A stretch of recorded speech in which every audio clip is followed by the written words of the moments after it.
Gue nggak pernah nyangka malam itu bakal jadi malam paling serem seumur hidup gue. Padahal awalnya biasa aja, cuma tarawih di musala kampung Kayak malam-malam Ramadan lainnya.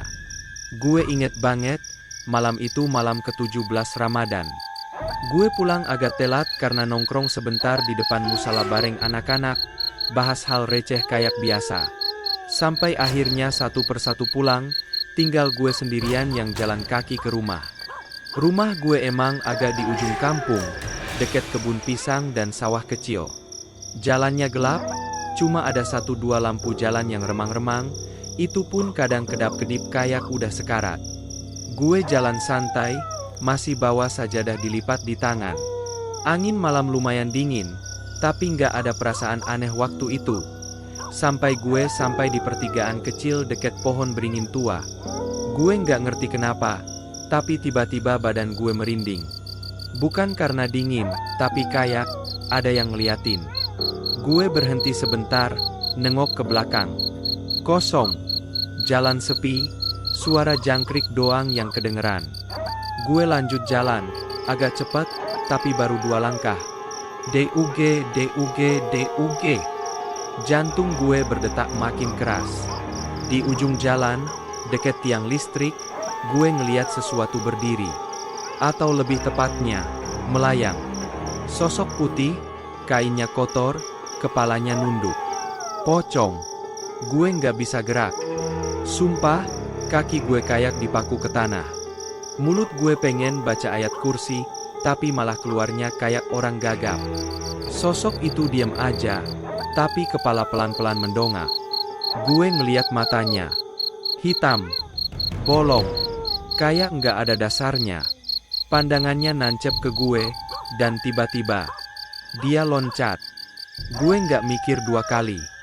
Begitu pocong itu loncat ke arah gue, refleks gue langsung kabur. Sajadah jatuh entah kemana, sendal copot 1 tapi gue nggak peduli.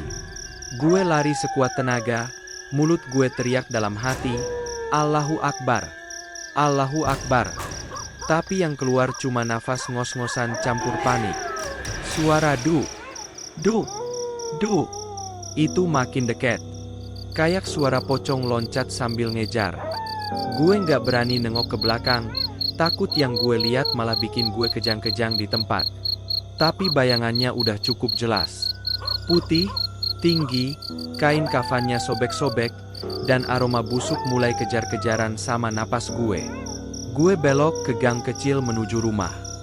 Harusnya aman. Tapi pas gue mau nyampe gerbang rumah, gerbangnya dikunci.